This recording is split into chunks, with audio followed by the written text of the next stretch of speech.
There we go, it worked. Awesome, awesome, awesome. Hope you guys can hear the game at a reasonable volume today, because it's going to be kind of hard for me to fiddle with the volumes. Hey guys, welcome back to Nightfall. Wow, it feels so quick. I got to tell you, I'm pretty proud of myself right now. There are so many. Somebody just mentioned in chat, oh damn it, WP, why are you streaming? I was watching the Visual Wood upload. I feel so good because today I've come back from editing Tomb Raider. We posted a Guild Wars 2 video. We've got Wolf Among Us going up on Visual Wood, and I'm back to good old Guild Wars 1. It's like so cool to see. I'm actually on top of a bunch of different projects all at once right now, and it's great. There's just 2 things to do with audio that I need to catch up on some people about. Totally unrelated, but yeah, once I've done that, I'm feeling good, guys. All right, so hey, welcome. Those who missed last week's stream, you didn't miss. Oh my God, do you know what totally slipped my mind? We might not be about to get the Centaur, mightn't we? Because guess what? We've got to do a bit of rep grind. Oh, this is going to be like one of the halfway streams then for Nightfall, unfortunately, guys. It's funny because this feels so much like the Mastery moments. All right, so let's recap it. Last episode, we managed to build a base right under the nose of the Cornins. Our goal is to go home. All right, we lost the war or the battle. Cormier's missing. Many Sun Spears have been captured, killed, and we're basically being picked off as stragglers. But we did manage to curry a bit of favour with some people in the Marga Coast at the village of Ronjok. And they've fallen on pretty hard times, it would seem themselves. But behind their little village is this old temple, this old, what did they called it, like a sewage facility or like an aqueduct or something? That was originally trying to be used, but didn't quite anymore because of the River Elon drying up or something. So they sort of sealed it away. And we sort of broke in, and we've made it our little home here. And we did a couple of quests building it up. And then, guess what? We actually rescued Koss. Koss leaves for a very short period of time in the story, but he's back now.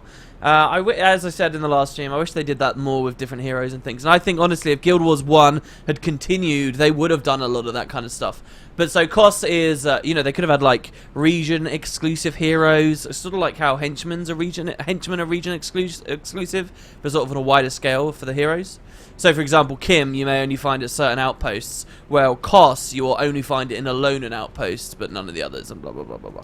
But yeah, anyway, so we got him back, and we got his build back, and we can do some fun stuff. I'm hoping to do a bit of voting this stream, so hopefully the alt-tabbing doesn't destroy everything when that happens. Oh my god, Mr. Fluffkin says, by the way, WP, I'm working on that alternate history fan fiction. So far, I have over 2 pages full of brief notes. Oh my god, I'm glad you said brief notes there, because I was like, oh, it's not long enough. Because if you were like, I have over 2 pages of writing about it, I would have been like, oh, what? That's not long enough. But you're just saying 2 pages of brief notes. Wow. It might be impossible to finish anything remotely complete, but sure as hell fun to play around with. But what you want to do, in my opinion, is stuff like that, the scope's going to fly away from you really quickly. So just narrow down into one specific element of your alternate universe and tell a story with its own beginning, its own middle, its own end, with those certain characters, like a small window into that universe. And that small story can be, you know, it's a short story, so whatever you qualify that to be, 10 to 30 pages or so worth of material, but it's something you've really thought about, and that's sort of your window into it. And then later you can sort of put it to the side, and you can make another one. And slowly, as you make lots of them, granularly, they'll all build up into this body of work that will tell the same world, but, you know, they're these little narrow windows. That helped me a lot back when I was world building a lot. That helped me a lot to sort of keep things in check. Because, you know, it's really hard to figure out how to apply, you know, these cool ideas. Anyway, I actually joined a Discord server the other day, the world building Discord server. And they were like, oh, what are potatoes? Hi, welcome. I was like, do these people recognize me? Really? A random world building server? And they didn't. They just apparently were really friendly and they just welcome everyone. And I was like, hi, how's it going? Blah, blah, blah, blah, blah. I've just started with Guild Wars 1. Is it still possible to do the entire game solo? I started with Prophecies and Warrior, but I feel really lost. Dude, do not do what I did in that Let's Play. It basically was impossible when I did it on the Let's Play, okay? No one was insane enough to even attempt it. I believe, like, one of my first ever comments was, why are you trying to do this? You're not going to be able to, basically. And I know, especially when I finished Prophecies, a lot of people at the time, nobody really... I get comments on that series these days, but mostly it's people saying, wow, this is really cool, thank you, and, you know, saying nice things like that. But when I first finished Prophecies, a lot of people came out of the woodwork straight away and said, look, I got to tell you the truth, I was lurking on this Let's Play for ages, and I was watching it, sort of had one eye on it, you know, seeing how it would progress, and I never in a million years thought you'd actually finish this.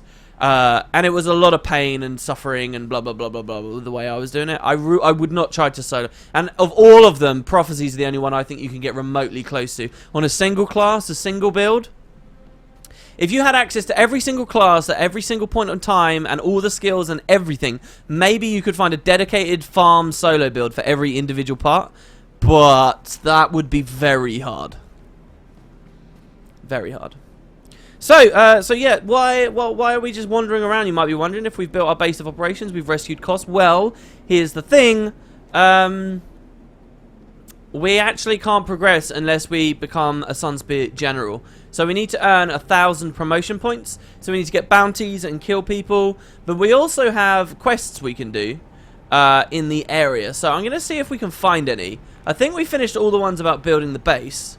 But hopefully we haven't ran completely out. What we can do is go back to Nundu Bay, which is where we started, and have a little look around there. We can have a look in Ronjok Village as well and see if anybody needs any help there. And maybe even we can explore some of these areas of the Sunward Marches we haven't done yet. I love how expansive this game feels, man. I was just thinking about one of the outposts that's over. It feels so big. It feels so rewarding to explore and find distant places and unlock... And for some... is it just that I played Guild Wars 2 too much? If I left Guild Wars 2 for 5 years and then went back to it, do you think you'd get that feeling of exploration? Like, look at this world, man. It feels so big. It's something to do with the movement speed, the lack of spamming my way through stuff, the much more limited teleports. It's some magic combination, but Guild Wars 1 exploration feels so... The world feels so alive and real and big to me. Even without all the dynamic events and so forth. No, I've not even grasped the concept of companion NPCs. I'm literally level 4 and I'm fumbling around in Ascalon City and stuff. Oh, you're in pre-searing? Pre-searing is totally cool to solo. You can solo everything there. Chill out if I were you. Don't worry about it. It will slowly teach you how to get the companion NPCs and stuff like that as you play.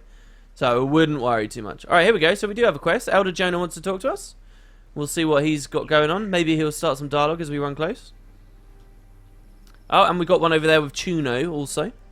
So hello, Jonah. Have you ever encountered creatures with skills you would like to learn? With a signet of capture, you can do just that. Here, take this one and use it to capture skills for your own use. Common foes don't have enough energy to activate the signet's power, so keep an eye out for bosses, those with exceptional power. You can recognize these powerful foes by their auras surrounding them.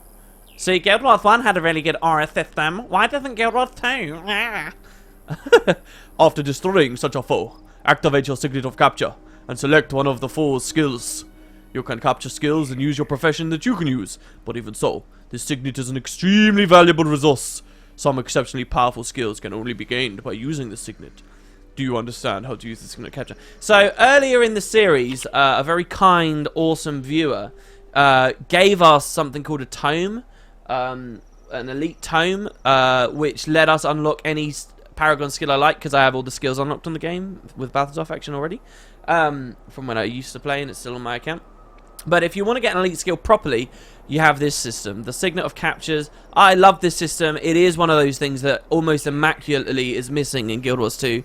And when people often talk, there's always guys saying, "Oh, I want the Guild Wars 1 skill combination system, blah, blah, blah, blah, blah." People not appreciating that it would all just boil down to the same essential kits and builds that we've got in Guild Wars 2 anyway, blah, blah, blah. But honestly, one of the most legitimate things I hear people talk about, honestly, is the loss of the Signet of Capture system. I like the arcadey loadout style thing that they did for Guild Wars 2, but I do lament the loss of the Signets of Capture. I love this system. So I'm actually going to get rid of Mending Refrain. I like the refrains, and I want them to work, but they just don't. So we're going to, well, for now anyway, the ones that we've got. So we're going to use Signet Capture. So what this means basically, guys, is this does nothing, but when we kill a boss, we can activate it and it will do something. It will allow us to steal an ability from that dead boss. Okay? Which is very cool. I wonder how they programmed this quest as well, to just know that you've capped one. So anyway, so we've got that. Let's go talk to Chuno over here as well and see what Chuno has to say. You're Alolan and you feel offended by my narration? Am I stereotyping the Alonans right now? Go away! We don't need your help. My might alone is enough to defend the village. Besides, you only made things worse. With all the trouble you Sunspits churned up, the garrison's pet beast has got loose. Now it's terrorizing the villages and eating our livestock. You want to help? Rid us of that menace. You don't know how to catch a beast? Do I have to tell you everything? Get some hunks of fresh meat you use as bait. Place the flesh in the cage by the water at Arj Ward. When the beast smells a free meal, it'll rear its ugly head, and then you lop it off. Now, get going. Me? I must protect the village and show the lovely Maloney how dedicated I am. See, to break down the actual, so we need Koss here with us for this quest, by the way. So what's this quest asking of us? I find this a really interesting discussion to have, right? This quest is asking us to pick up meat, put it by a cage, kill the mob that comes out. Now that process is something you probably do like 100 to a lot of times in Guild Wars 2, just randomly and arbitrarily and easily through heart quests. And yet it feels so unrewarding in Guild Wars 2, and so mundane and boring and normal in Guild Wars 2, while in this game it feels like it's actually something a bit more. Carrying the bundle around, you lose the ability to, you know, use your certain skills, and it feels like a little bit more worrying. I don't know what it is, man. It's just the slower pace, I guess? Oh, we actually have to do that in Arj Ward. It's really interesting. Drake in a cage. Alright, I'm going to try Alt-Tab in here, guys, and we're going to see what's going to happen. Ready? Oh, God. PC, dying. Oh, okay, alright. We can Alt-Tab, and we can set up straw poles. So that's good. Okay.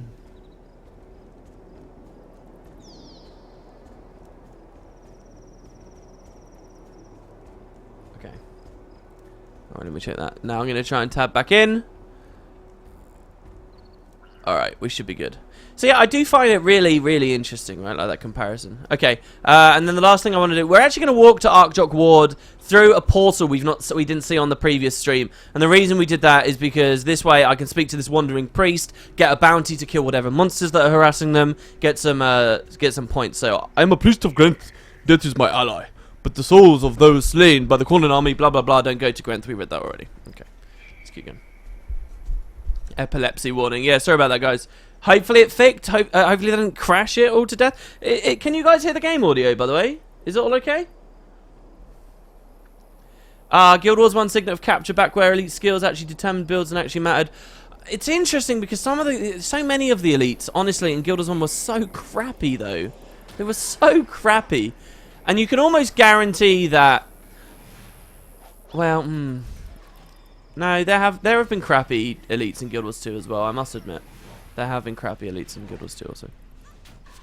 But yeah, that was one of my favourite components of build making. Pick an elite that doesn't have an obvious, transparent use. Go nuts with it, trying to figure it out. Audio's fine, but quite low. Alright, we'll turn it up ever so slightly. Hopefully not too crazy. Have I completed all the specialization collections? Yeah, I have indeed. Yep. That's not been a problem for me whatsoever. It was fun, actually. I really like that. I really like doing that. But the collections element of Heart of Thorns has been quite fun for me. I want to get Hive Master done. Once I'm basically done with this stint in Fractals. Once I push my scale to 100. Oh, we actually need to focus on healing. I forgot. How are there so many guys here? This is crazy. It feels really weird to me that... I thought this was just a group of three guys. Did we get 2 patrols come in? Yeah, I want to get Hive Master and Laystone Armor and stuff like that and blah, blah, blah. I remember when I leveled a Dervish, the explorable zones in Alona were hard as balls. Yeah, Alona was so smartly done. I love the way that they tier the enemies up, right? Like you're fighting the soldiers here, and then later you're going to start coming across Marganites mixed in with the soldiers, and then it's going to be pure packs of Marganites, and the soldiers are basically gone, and then it's going to be Marganites and a couple of Torment Demons, and then it's going to be like pure Torment Demons, and then the Marganites come back in their like most elite of forms, and some of these other crazy things like the Terrorweb Driders and stuff. I love the way that and Titans come in towards the end. Like, it's staggered. There was so much. Listen, I don't know what happened to ArenaNet while they were making this, because everything I've ever heard and understood about ArenaNet during the time that they made Nightfall was that they were in insane crunch. Like, ridiculous crunch. And it was like back-to-back crunch coming out of factions as well. To like a really insane degree. And somehow, in the midst of that pressure and that ridiculous environment that they apparently were in, they created such a brilliant product. Like, it works on so many levels. And had so much cohesion between all the departments and what they were all doing. Oh, it's really something I've only got to appreciate more and more, I feel, as time's gone on as well. You know, us playing us on the stream here, I wasn't quite sure how much of it was nostalgia goggles for me. But so far, so good. Did you read the thread from the Korean guy on why Guild Wars 2 is dying? Yeah, I did. Well, I didn't. I skimmed it because I got bored because it was broken English. I didn't really agree with anything that he was saying, but again, I barely skimmed it. I just saw it had 0 upvotes. It has to be a troll post, right? If people didn't see it, it's basically a post saying Guild Wars 2 needs more casual content, I think is what it's saying. And I think the top response when I looked was Guild Wars 2 is the most casual game that has ever existed for the MMO market. I can't believe you're saying this. Right? Like, I think that was it. It's sort of one of these things again. One of the other comments on that post kind of wound me up a little bit. I mean, we're talking today this post came up, or yesterday this post came up. And someone said, and their exact words was the present tense, okay? Someone said this. They said, you only feel this way, that there's not enough casual content, because all ArenaNet does is put raid content in the game anymore, but you should understand it's a small group, blah, blah, blah, blah, blah. And so, it didn't irritate me that he clarified it was a small group of developers doing that stuff, because he's absolutely right, and I like seeing people clarify that. What irritated me was just this idea that now people seem to be happy to toss around all ArenaNet do is raiding content. Like, in the present tense, that's just so wrong. And even in the old tense, it wasn't exactly true either. There were 3 patches that added raiding content. 3 patches. That's it. Okay? And for every one of those 3 patches, there have been patches doing all manner of other things in the game too. Don't get me wrong, I am not denying for a second that we had a long period of time where unless you raided, there really wasn't too much to do in PvE. But I do think it's unfair that that statement is so widely accepted by people. All ArenaNet do is raid content now. It's just so... Whether the reasons are because they wanted to swap to be a raiding pure game or not, blah, blah, blah, blah, blah.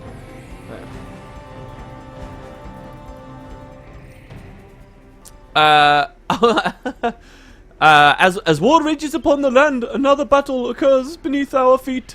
Mandragora destroy crops with their constant burrowing. Melandru herself has provided her blessing to all who help fight the scourge. You can help the people of Corner by rooting out these destroyers of farms. The breadbasket of Alona will not become a ditch. I'll do what I can.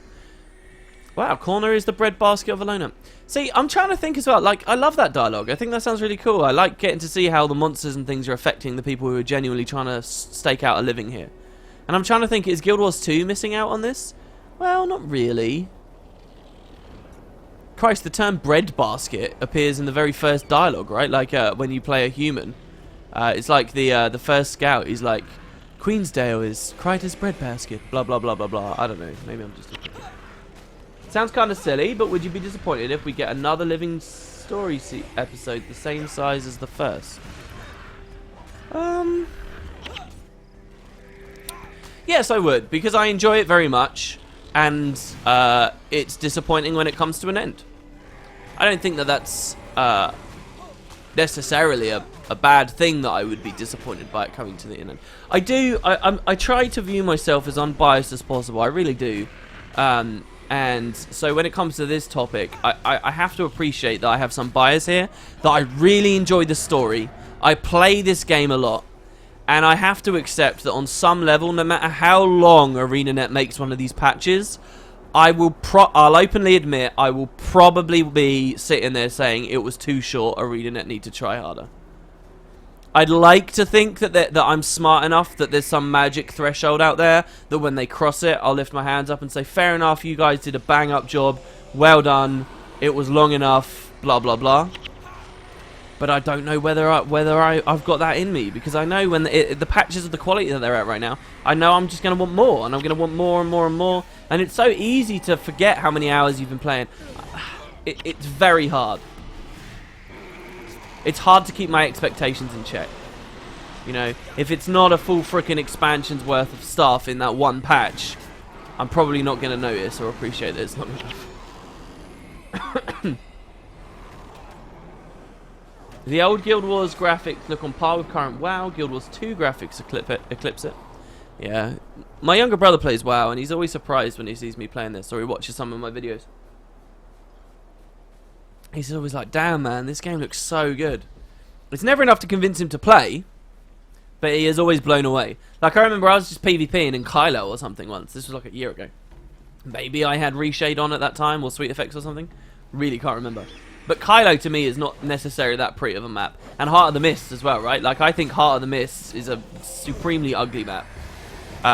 It doesn't matter so much anymore because they... Heart of the Mist is really weird as well. Have you guys noticed that post-processing affects Heart of the Mist in a massive way? It like completely changes the color grading of the entire scene. It's really crazy. Alright, so here we go. We're going to get our meat. Lovely, lovely, lovely. It's funny, like I say, this feels a lot like a heart quest, but it's so different, right? Like, you have to move, you have to stop to pick up the meat. These aren't bundles, I guess. I don't know, it just feels so different. It's funny, I can put myself in the shoes of ArenaNet, and they're like, oh, well, look, people liked this quest in Guild Wars 1. We have billions of them in Guild Wars 2 all over the place. I'm thinking it was somehow comparable, but it's just not. Anyway, what was I saying? Yeah, Heart of the Mist is just not a very pretty map, and I always wanted them to improve it, make it look better, but they added out of the mist queuing now, so it doesn't really matter so much. But yeah, the game is gorgeous. Speaking of that, actually, so last year, something quite amazing happened when we started some of these early streams. There you go, the Drake's dead. Drake in a cage, it's called. That's it, that's the quest. Well, what's our bounty right now? Our bounty is to kill Mandragores. Let's see what this priest's bounty is, and maybe we'll kill some stuff. So something quite amazing happened on the stream, because I mentioned an idea I had for Reshade, alright? So I was getting into Reshade, it was freaking awesome, it was beautiful, but I noticed that when you configured Reshade to look really good for, say, the Black Citadel, if you then went to the Shiver Peak and you had the bloom just right and you had the curves just right and so forth. So here we go. We actually already heard this one about the plants, so I'm not going to read that out. But then you went to, say, the Shiver Peaks, after you've tuned it perfectly for the Black Citadel, you'll find, like, the snow is blown massively out. It's like freaking radioactive. It's glowing an incredible amount, and it just basically looks really ugly because the game has got so much variation in the way that different areas can look. And I pointed out as well that some of the effects you can apply in Reshade are really interesting, but only work for some certain areas. So there's a Reshade effect which puts like heat waves on the screen, and I think that would look really good in, say, dry top, right? And specifically dry top during the day. It would look awesome, but if you turn that on your preset, it's going to show it everywhere, and it doesn't look very good to have that there, again, say where you're in the Shiver Peaks. The Shiver Peaks are beautiful, but they cause all these problems, right? So I mentioned just offhandedly on a stream, I was like, it would be really cool if there was a way for Reshade to detect which map you were on or where you were in the world in Guild Wars 2, and it would update that configuration on the fly for you to a different one. So you can have your perfect Black Citadel, and then you can have your perfect Shiver Peaks maps, and then you can have your perfect, General Ascalon maps or whatever. And bizarrely, like a day later, someone went onto the subreddit, the Wooden Potato subreddit, and said, hey, WP was talking about this idea, so I made it. There you go. It's like insane. This talented guy just came out of nowhere and made it. And so that was really cool, and I was hoping it would sort of catch on. Lots of people responded to the thread, and it seemed like people were going to use it. And I was hoping to see that sort of that news snowball and then maybe look at it myself a bit more. But I never really did, and then we never really heard anything about it again. So anyway, I was thinking about that the other day, and I was like, look, I want to make like a Guild Wars 2 graphical overhaul, right? Basically, I've been modding Oblivion a lot lately, right? So in my veins, in my blood right now, is the idea that the community can take stuff into their own hands and make all these improvements and stuff. Like I've been playing a lot of Oblivion in preparation for a series. I've been getting the setup exactly as I like it. I've been talking to mod authors. They've been enacted, and it's been really cool. Like if you find the small time mods and you make requests and things, you get people responding to you and saying, hey, yeah, I can add this, blah blah blah. And so anyway, I've got that sort of in me at the moment, and I think it's sort of translated into Guild Wars. And so yeah, I was like, man, I want to make a Guild Wars graphical overhaul. I want to use Reshade map, and I want to sit down. And I want to make all the presets, right? I want to have a fucking awesome preset. People always ask me what mine is already. I want to make an awesome one that has like these beautiful, perfectly tweaked variants for all the different areas of the world.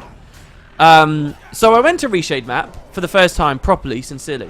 And I looked at the guy's GitHub page that he'd made. Now, he's gone from the community. I don't know where he is. I don't know if he'll be around anytime soon. I sent him a message on Reddit a while ago now, and he just didn't respond.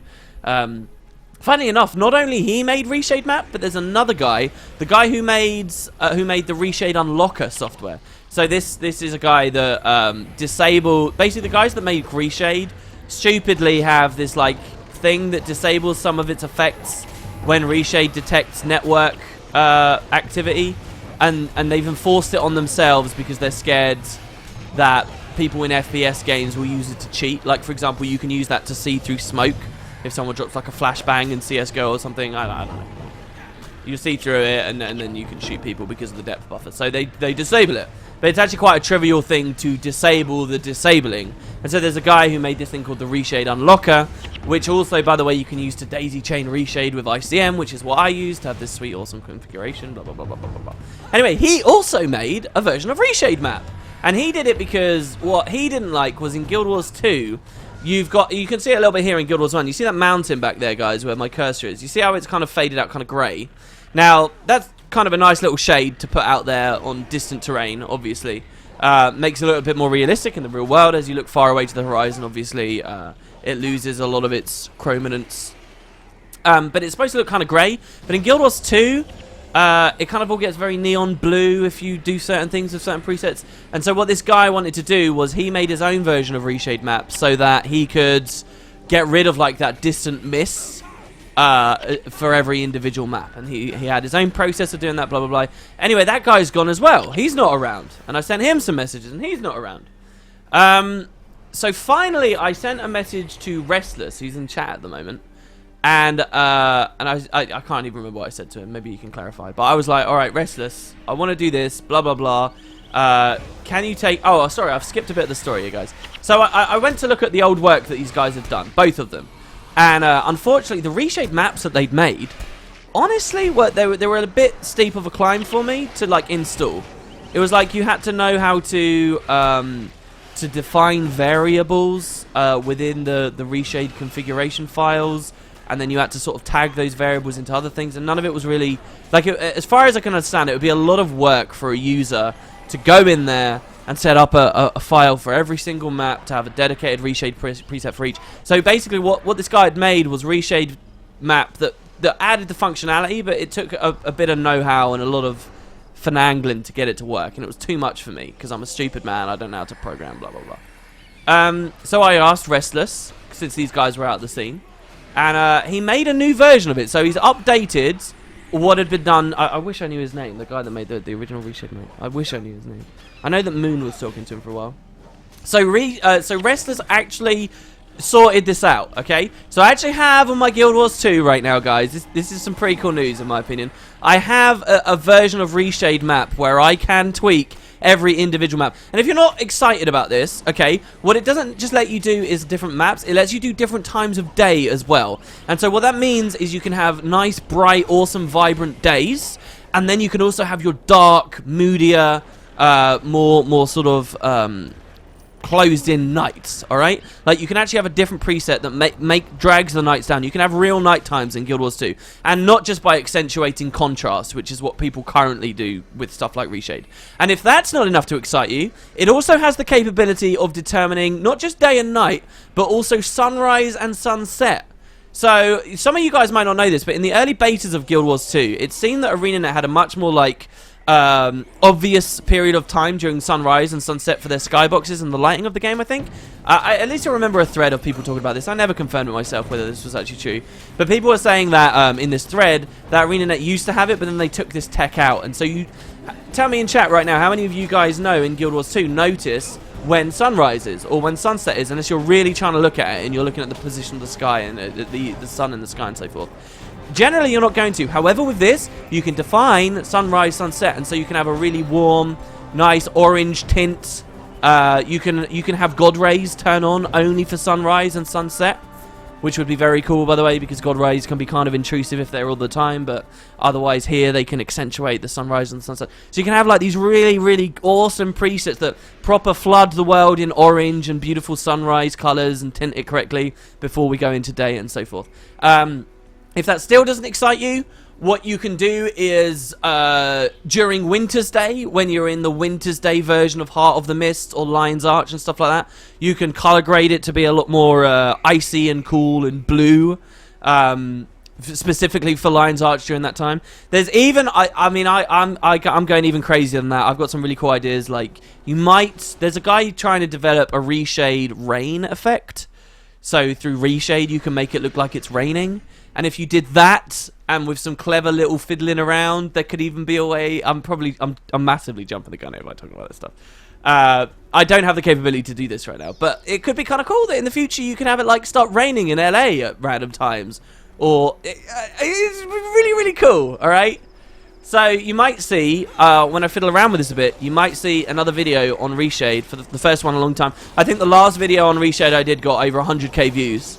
People want more granularity, more ability to mod the graphics of Guild Wars 2 to improve it. And so my idea is, what I'll do is I'll take Restless's work, I'll take both of their work, sorry, and I will try to create presets for all the regions, the times of day, the nights, and stuff like that. And then once I've got that as like a baseline, I'll throw it out to the community, and hopefully everyone will like it, and then maybe we can take the tool further, see other things we can put on there. That idea with weather, I don't know how well it would work, really, at all. But if you guys don't really know what's so cool about Reshade, the magic thing about Reshade is any dev can make any shader suite, and Reshade will sort of host it, right, to inject it into the games, as far as I understand. So basically, there is an almost unlimited amount of different kinds of shader suites and effects and things that people can make, that Reshade can then do, that we can then toggle on only at specific places. It might even go further than just by map, by the way. Restless was talking to me about something in the APIs that suggests you can even do it based on location. So like you can take a very specific cave and you can drag the color down for that cave. So another thing that's important about this that you guys should know, the in-game post-processing Guild Wars 2 is actually kind of cool and adds a certain number of different independent effects. But the bloom is so poorly implemented and is so overused in the Guild Wars 2's default post-processing, most people turn it off. Because your game will look better if you turn off default post-processing. It just will, okay? And my main go-to is always look at the skyboxes, if you want an example of that. The skies look horrible and washed out, and you can't pick any detail out with in-game post-processing on. But if you turn it off, then the game looks awesome. But that does come at a cost, because if you turn off the in-game post-processing, Arena have a system where they already like tint the screen different colors and effects based on where you are. So, for example, swamps, right? Like, if you turn on post-processing, you go to Queensdale and walk from a regular area of Queensdale into God's Lost Swamp, you'll see that as you enter the swamp, actually quite a lot about the lighting and the color of the screen changes because the in-game post-processing is deliberately affecting you at that swamp, okay? And as you walk out, it will fade out again. And so it kind of sucks that you lose that when you turn it off the in-game in post-processing because you're trying to get rid of the ugly bloom. Well, so Reshade can sort of bring back a better bloom and it can do all this stuff, but it can't do based on location until maybe now with Reshade map. Anyway, this is just me all shooting a bunch of shit that may never end up happening, blah blah blah, but it is something that's going on. And it's pretty exciting to me. Mr. Fluffkin says you're going to work yourself to death, keep at it. To be honest, well, I don't know how much effort it would be on my end. To be honest, this is me sort of just piggybacking on the shoulders of giants. Isn't that what scientists are supposed to say, right? This is other people's hard work and programming efforts and talent. And I'm sort of doing the basic bit at the end of the pipeline. But hopefully people like it, right? Like, I don't know. Alright, let's keep looking at chat. If I miss a message on today's stream on chat, guys, spam it, because I can't really scroll, because I'm in full screen exclusive here. And I don't have, like, a laptop to use Twitch chat or something on, which would be quite handy, but hey.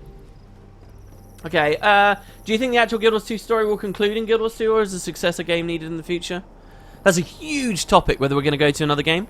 Yeah, but alright, how do you sum up what the core Guild Wars 2 story is? To me, it's the story of the Elder Dragons. That's Guild Wars 2's story. I think it'll be so long before all the dragons are done and dusted and it's all over, blah, blah, blah, that, you know, this game will be long dead and gone. I don't know. You could drag it out that long. So I think that might be ArenaNet's idea as well. So, no, I don't think so. I think Guild Wars 2 is the Elder Dragon story. And I think they'll probably write it, well, I've got a hunch they might write it in such a way that that just continues for a really long time.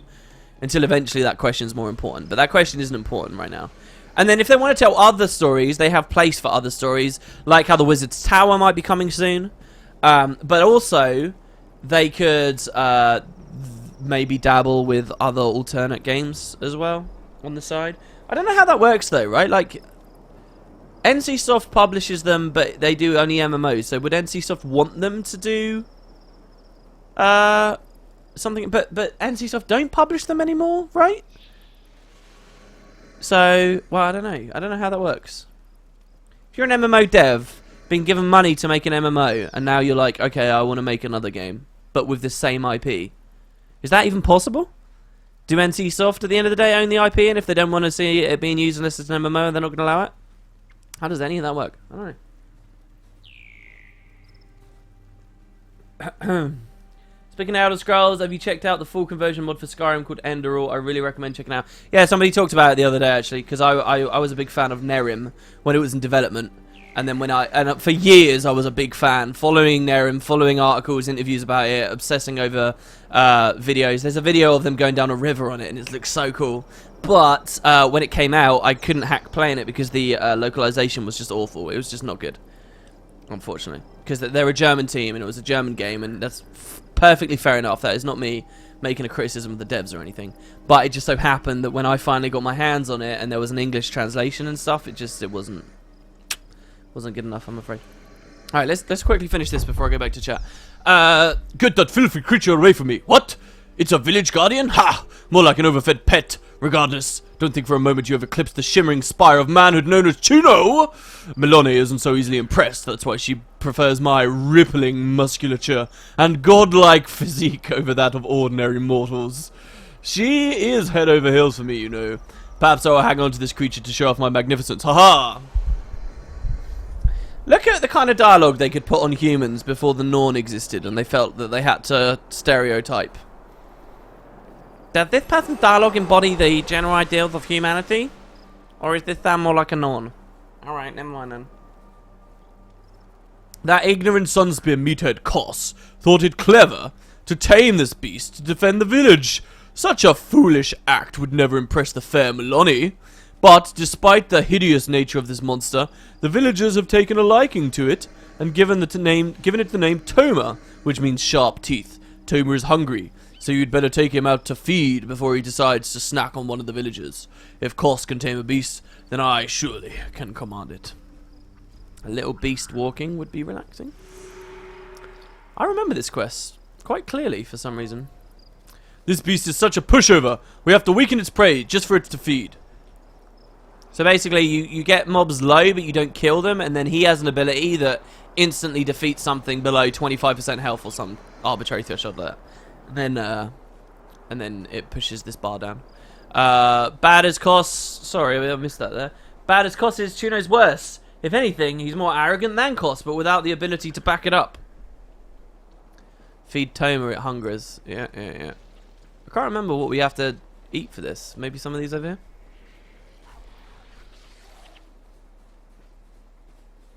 Oh, does Enderal have a bad localization as well? Does it really? That would be a shame. It's near entirely possible to do so. For example, it could be that the Tengu do not let the people in the Dominion because it got overrun and they moved elsewhere, but the pride of the Emperor kept them from seeking help. The Emperor? What Emperor? And they rather move their city and act as if they're still there? That's a crazy theory, man. Just watch your video on the YouTube you posted today. Do you think Lady Wee by Cordicus is a spy? Like her mother? Yeah, that's actually a really good idea that I totally missed in the video. And I think people may well be onto something. Yeah, so the idea here is that Lady Wee is just Minister Wee and Lady Wee's daughter, Lady Villette Wee, the young one. And she's a member of the Order of Whispers. And her mum's like, listen, love, why don't you go chill out with Cordicus and tell us what you figure out about him? That's a cool theory. It's a really weird story, all that stuff, because, like, these are just small... Basically, what we have with this story so far, preamble into the story, they're just, like, tiny little facts. That's it. Tiny little facts, throwaway lines of dialogue about weird little nuances to these characters and family trees. And it's weird that it's now like, hold on, is this going to... I wonder how that transition is going to happen now, to take these weird little facts to the forefront of the story. I mean, I really think for the average player, ArenaNet have to, on this occasion, they have to be like, okay, they have to have a scene, where an expository scene, where they sit down and say, alright guys, this is what's going on, there's this, then these are these people, these are these people, these are these people, right? Because otherwise, it's just insane. There you go, so Toma ate that one, and he ate that one. Well, this is good. Look, now that we've got Koss with us, look at the damage that we've got rolling out. This is really good. Boom. We should just play super glassy. Our next character is going to be an Ellie, so let's just go major damage. The other interesting theory that people are coming out with in the comments is that Demi Beetlestone's mum is E. And I've got to say, I actually like that. I really like that. Because, look, when you have a really long-standing mystery like this, that as a writer, there's a very big trap, I think, that you can fall into. And it's where you have a long-standing mystery, and you attempt to tie... So this mystery is the identity of one of the characters. And if they try to tie that identity into someone we already know and have interacted with a lot, people are going to feel cheated and not actually like that answer, unless there were hints and tip-offs and secrets and things like that earlier on in the story. And, I don't know what to say. It feels like there's not really been any hints or tip-offs for any of the characters so far as to who he could be. Not any really good ones. So I like the idea that that Demi Beetlestone's mum is E for quite a few reasons. And one of them is because this is an established character for a long time. So it's the personal story. this is someone we've known exists. So there is, you know, if this was the answer to the question, the players are reassured as though, you know, the devs can pass it off as, oh, we always knew this, right? It had always been written into the DNA of the story, and so on. And also, if this is the answer to the question, the character is like obscure. It's almost like, okay, they can't do an established character that we've seen a lot of because people feel cheated because the hints weren't there. They can't do a totally new character either. That's the other problem. They can't do a totally new character because then that's going to feel like a bit of a cheat because it's like, oh, you gave us this big mystery as though it's something we could figure out and talk about. But in the end, all the conversation about it was pointless because they just threw someone new at us, right? And that feels a bit cheated. But if it's Demi's mum, it kind of avoids both of those situations. This is an established character that we could have known about and could have reasonably speculated was E, but it's not a prominent enough character that we would feel cheated that there weren't any hints, enough hints. Like, she sits perfectly in the middle, so I think she's a good answer to the question, right? Like a good resolution to that mystery, because when you hear that, you'll be like, oh man, yeah, I guess I didn't wonder who the mum was. And it's a plausible story too. When E goes to Marjorie, E talks a lot about and let's ignore the descriptions that Marjorie has of the person behind her, okay? Because Mesmer's clones, lol, blah, blah, blah. And, you know, they've talked so much about Mesmer's in the ministry and high up right now, and she would be sort of in that position, right? Oh, welcome, Linky90. 12 months, dude. Oh, my God. Congratulations. Welcome to the club. Like, it makes sense she was in Divinity's Reach. E was in Divinity's Reach, sorry. E was talking about how deep the corruption goes and stuff and would have intimate knowledge of these things. E has to be in a position of power like this. E has to be... And you know, this theoretical woman, she fits all the criteria. It also wouldn't surprise me if ArenaNet made E a girl. Because, I don't know, I feel like they think that was, you know, a little bit more interesting somehow. I don't know. Maybe that's just me being a bit weird. Anyways, there we go, Tune. He says, haha, it is amazing how similar Koss and the Beast are. They're both savage brutes. I should badmouth the Beast by comparing him to Koss. Obviously, Maloney is fond of Toma. Wow, you're a douchebag, and I don't like your laugh. By the gods, what an appetite this creature has. It looks content now, but I'm sure... Oh, I know why I remember this, because this is a repeatable quest that gives you, like, honeycombs or something, which are used in a festival. Or they reduce morale, right? Or something? Maloney! If only you would join me for dinner. You know I never agreed with the elders who sent you away. I will wait until the end of time, if need be. Oh well, thanks for feeding the beast. The great Chuno needs to lift rocks now. Such physical perfection takes work, you know. Alright, bro. Well, that leveled us up. We're level 19, guys. One more level, and we are at stat cap. Sort of. Except not really. But still. Well, actually, we will have all of our attributes. It will just be... And we've got our runes sorted. I'm in charge of defending and securing the village. You think you can do a better job? So you go. Insatiable appetite. See, this is a repeatable quest here. Hold on. Let me finish this tea before it gets cold.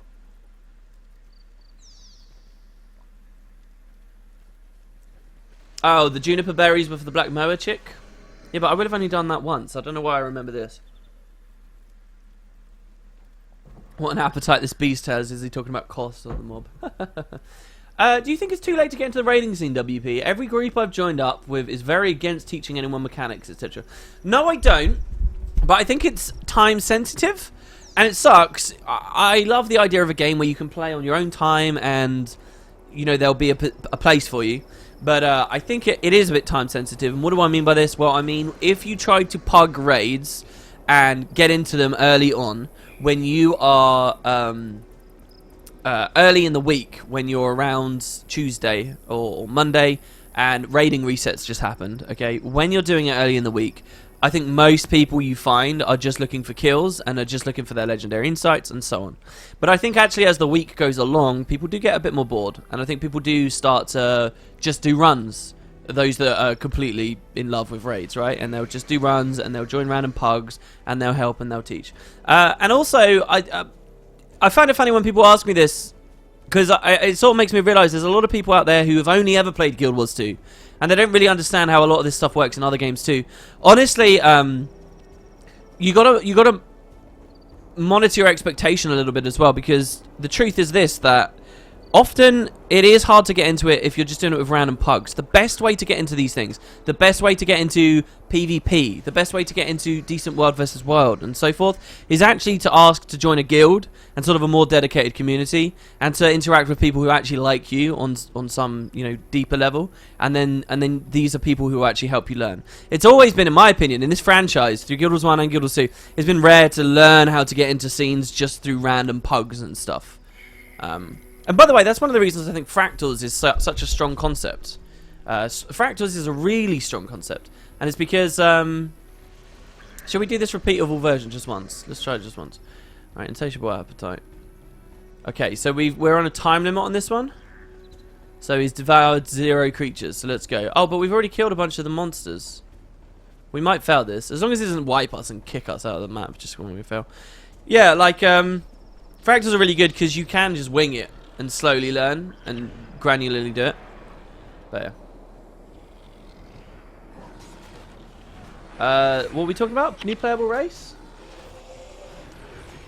Tengu would be fleshed out prior to becoming a playable race, to have some context about the situation. Again, I'm just so skeptical of the new race these days. One thing that would be kind of interesting is they'd never make them playable, but they do like a standalone RPG where you play a Tengu. Oh my god. Can you imagine that, guys? Not too like huge and epic and open world and crazy, but you know, like a 15 to 20 hour experience that is very story heavy, is actually a decent RPG single player game where you're playing as a Tengu at some point in the timeline. I don't care whether it's this point in the timeline or not. But really, I want good graphics. I want it to be immersive as shit. I want to feel like I'm interior in a way that the MMOs have never made me feel like I'm interior. Right? That's what I want. Alright, Toma ate the priest that was keeping this guy alive. So...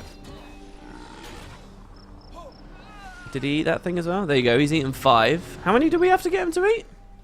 I don't actually know. Does he just give us a reward based on how many it is? Let's go up to the garrison and eat a bunch more corners. What's our bounty? Yeah, it's corner bounty, good. If the Tengu were to be released as a playable race, how would you feel if a reading gave them a completely new personal story that stays consistent with the in-game lore about the Tengu? Like witnessing the past, current events, and dealing with Tengu issues. Yeah, I would like that. As a fan of the story, and as someone who desperately wants to see the personal story and that timeline, the Zaitan arc, be retold with the understanding that the devs now have, and the tools that the devs now have, and the organization and whatever that they've got to put out higher quality story, I would love to see that. Absolutely, I think that'd be the best thing. Alright, well, going deeper into there isn't a good idea. We're just going to get sieged, so... I love how gung-ho Koss and Maloney are. I would love to see that, and so if I get even a slight little hint of that through the Tengu having their own story based in that timeline, sure. But guys, you know, there's one thing that I really want to drill in people's heads. Whether you're doing it on discussion on a stream like this, whether you're on my YouTube comments, whether you're on anyone else's, whether you're listening to a podcast that someone's on, about anything to do with games or development, right? Like, the question should never be, do you want to see this, alright? Because the answer is almost always going to be yes. Of course I want to see more content. Of course. The question always, you always need to think of is, do you want to see this instead of something? Or how high would you prioritize this thing, okay? That's what's important. Because of course a lot of people would want to see a new playable race go in the game. Of course a lot of people would want to see the Tengu and so forth. But the discussion happens when you realize that can't just magically happen. And it's, okay, would you want to see the Tengu go in if it meant the next expansion's main storyline was 10 missions shorter, right? Because all that time had to go into the Tengu thing. So now you get into the heart of it, right? Now you get into the crux of the matter. It's not, obviously I want to see Tengu. The good question to ask is, okay, do you want to see Tengu if it means the main story is way shorter? Do you want to see Tengu if the Tengu as a race have to be a lot more limited so that they can actually get put in the game in the correct scope? You know? Wood and potatoes, do you want to see a new class come in the game? Well, okay, that one's maybe a better question because I think you can just straight up say no. to me. I don't think we need one. I don't think there's any point. But you know, the people that say yes to that, then it's like, okay, well, so what? Would you take that at the cost of a couple of elite specializations? Would you take that at the cost of another 6 months before the product releases? You know, that's the thing, right? A Tomb Raider-like Tengu game. Sounds interesting. Alright, if we're talking graphically, yeah, that thing is the fucking bomb. I cannot believe how beautiful that game looks. I can't wait for you guys to see. I think there's maybe 6 or 7 episodes further that I've now recorded and got ready. A couple more I'm going to put on the Patreon drive tonight. You guys haven't seen yet, but there's an area towards the end that's so beautiful. Oh my god. It's like the most gorgeous thing I've ever played.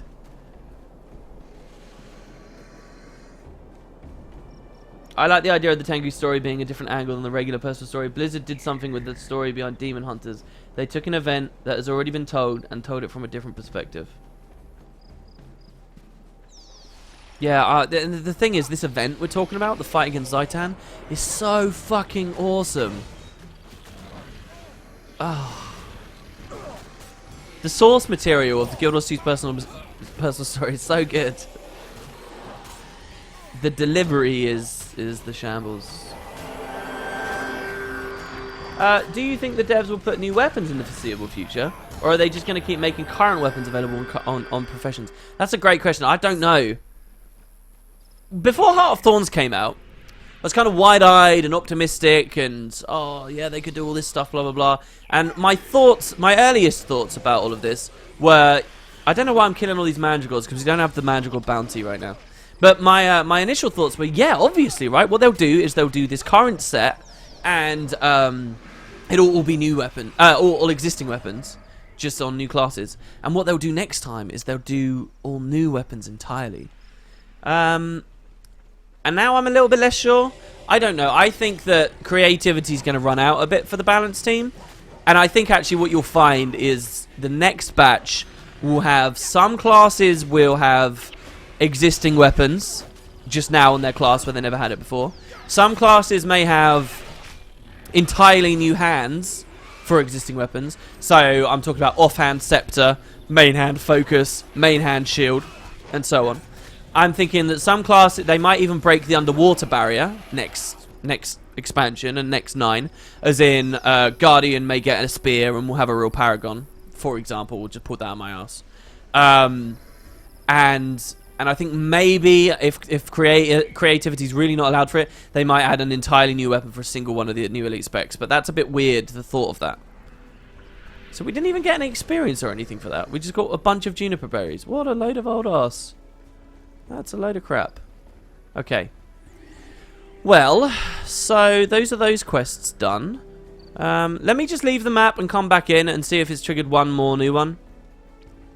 But we might have been good with the people of Ronjok for now. And maybe it'll be expansion 3 before we finally get a bunch of really nice new ones. But I think that's what we might see. Like honestly, think about like the Sentinel. Right? Like a new warrior elite specialization. There's just like this absurd fucking tank that has main hand shield. Right? Right? Like, I don't know. Maybe warriors... The weird thing about elite specializations is if you play that class and that's not the niche you're looking for, you're going to hate it, right? That's the problem they're going to struggle with, I think. But that's also just give people more reason to... play these other, experience these other play styles, the tankier ones and so forth. Okay, alright, that's that done. Why have we got a thing telling us to go out to Sunward Marches? What is that? Oh, that's telling us to go to the Sunspit Great Hall. What? The Sunspit Great Hall? Why? Oh, because we just... That's weird that the marker's there. We're not supposed to go back to that mainland area. Alright, let's go up through the command post then and see if anyone's got any quests for us there. And if not, we'll go through the Sunward Marches to a new outpost and we'll check that out. We are pretty close. We've only got 500 more to go. And to be honest, I've mostly just been chatting with you guys. I haven't been really doing this efficiently at all. So let's just head on through. WP, I always wanted the finale of the personal story to become a raid.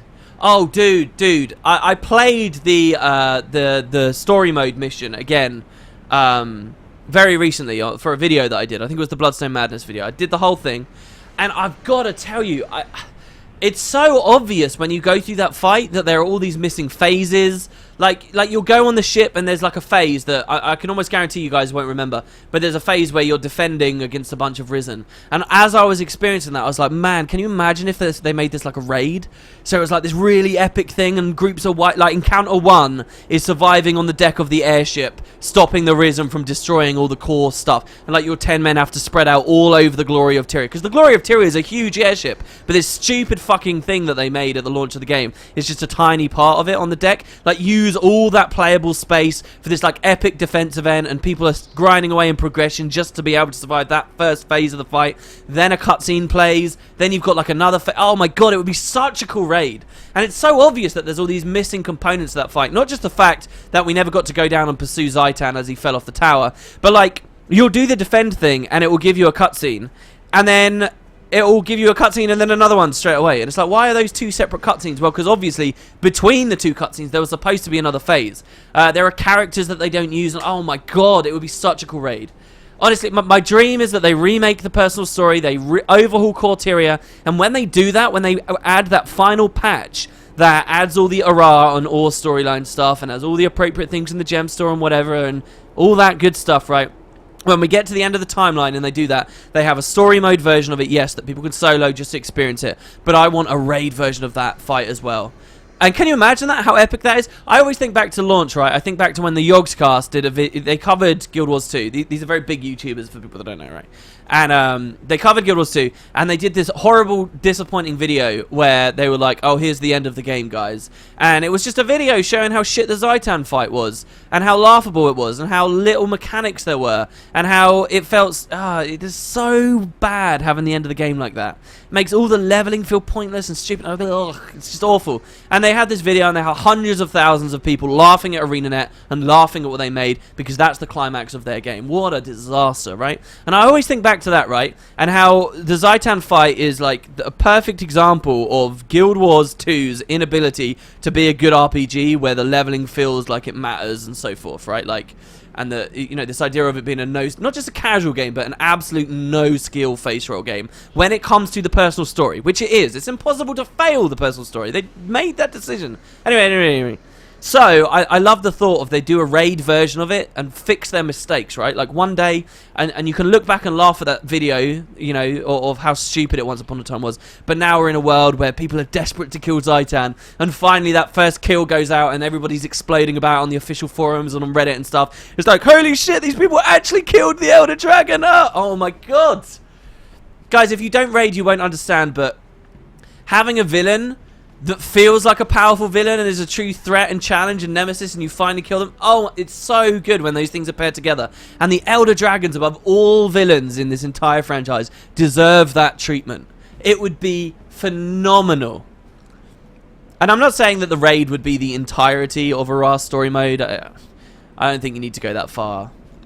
I mean, it would be cool, but just the fight, right? Like, because the fight could have so many components and phases to it. Like, each encounter of this raid, it's a single wing raid, and each encounter is a different aspect of the Zaitan boss fight. Oof. There's an I just want you all to think about the fact that there's an alternate universe out there right now where they did something like that. Back in 2012. And they're all living like rich kings, let me tell you. Shame we live in this universe. Alright. Let's go on. You got me ranting. I'm sorry. So someone said there are 2 cutscenes in a row there. Yeah, there definitely are, yeah. It happens twice, I think. Not everyone is happy. How did Dunkor sound? He's going to sound like Chuno, okay? Not everyone is happy, because I can only do like one like vaguely African-sounding accent. Not everyone is happy with us being here. In fact, most fear reprisal from Varesh and the cornered military. Zudash Dejerin, who apparently knows Koss, is currently in Yorlan Haven and is blackmailing us now. Seems he owes some Corsairs quite a bit of gold. He wants us to pay his debt or rut us out to the corners. Koss means well, but some of the folks he associates with cause more problem than they're worth. What do you say we get this over with and wipe out this Zudash fellow's debt clean? Alright, this is really cool, because Dunkoro assumes that Zudash's connection to Koss is sort of a minor thing, that they're just associates, but the story's going to push into a place, as long as you do the secondary quests, that reveal a lot more than that. Let's talk to Koss himself as well while we're there. Oh, and you might see that as well there. The Foolhardy Father is the name of that quest. I wonder why. So Koss is back. Oh, hi, old friend. I stand ready to assist you. I have the most dangerous weapons and the deadliest wit this side of Vabby. Best of all, I'm entirely genuine and modest. From the tips of my boots to my dashing good looks. You can always rely on me. Koss the boss. High five. Oh, yeah. A fool's luck. Great news. I bested, Megunde, the rune trader, in a game of cards. And he won this debt collection ticket from him. He says it's worth 5 platinum. 5 platinum, that's pretty good. 5,000 gold, Guild Wars 2 terms. That's quite a lot, guys. We must go to the barbarous shore and find Ruthless Savad. He's the corsair with the debt. I can't wait. This sure is my lucky day. We'll go, but you better share your earnings. And we'll do Koss's elixir after. I don't want to get too many. All right, so let's do this most recent one first, I guess. Whoa, the barbarous shore? Are you serious? Okay, we're not going to do that. Let's do the Foolhardy Father first. The barbarous shore is a long way away right now. So let's go back to Yolland Haven and speak with this guy. I never played Guild Wars 1. Do you think it's worth to get and play? I love Guild Wars 2. If you love Guild Wars 2 story, if you have a good buddy, that again, you can get a couple of beers, get some pizza, have a fucking awesome one night a week where you sit down and you play for 4 hours or so together, hand in hand, building your characters, learning about the world. Yeah, I think it's fun. If you're going to do it on your own, it's going to feel like a dead wasteland. It's going to feel clunky and dated, and it's probably not worth it. Bah, I have no estate, and I have no son, and now I worry about my daughter, and it is all because of those infernal sun spears. You're a sun spear, and I can't say I like you. My no-good son ran off to join your little group. Huh? Really? Is it possible we know the son? But I need your help, and I'm afraid your secret is the only thing I have to leverage. I bargained with some corsairs to gain safe passage out of corner for my daughter, Alonze, but I fenced some family heirlooms. But while I waited for the money, my contact and my gold were captured by the Corners. I need you to settle my debt with the corsairs. They will harass me, and I fear that my daughter's very life may be in danger unless the money is paid. Seek out Savad in the Barbarous Shore. Again, really? What? Both of these quests are the Savad in Barbarous Shore. Do that and your secret will be safe. I guess we're going to the Barbarous Shore then, guys. Well, okay, if we're going all that way, let me try once. I'm going to go get that other quest from Koss about the elixir. I didn't realise both these quests were at the same place.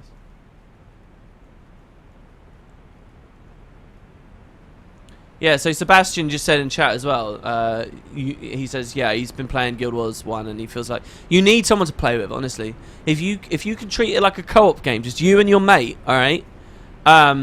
And you're both paying attention to the story and you're both going through it, I think there's a lot of fun to be had there. And who knows, if you really like the CRPG style and you like the strategy and so forth, you like the qualities that this game have that Guild Wars 2 lacks, you might find yourself getting really invested in it and getting a lot of the Hall of Monuments points and all kinds of stuff. And rest assured, the quality gets better and better and better. Prophecies is very shaky. Cantha's Factions is fairly shaky, though it has incredible world building. Ilona, in my opinion, is really good. And then, like, Eye of the North is it's short, but the production quality specifically of Eye of the North is really good. Like, you get voice acting from the characters you speak, the graphics take another big jump up. It's just very good. Oh, hi, old friend. I sound blah blah blah blah. So I was fighting. Sorry. So I was thinking that we could all use a boost in fighting Varesh. I know a herbalist in Yolland Haven who makes a great elixir of strength. I could really use a jolt of that wonderful juice, and to tell you the truth, so could you. So what say we check out Makala and get some?